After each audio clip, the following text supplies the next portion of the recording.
एक आदमी हमें मिला, उसने कहा कि महाराज जी नेचर और सिग्नेचर कभी बदलते नहीं है। हमें बड़ी हंसी आई। वो बोले क्यों? बोला कि आप हंसे क्यों?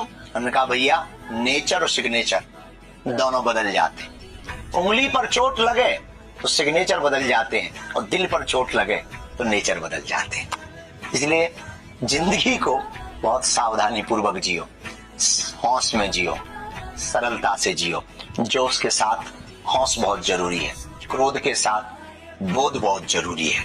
कोई नरम है तो तुम गरम मत हो, तुम भी नरमता से पेश आओ।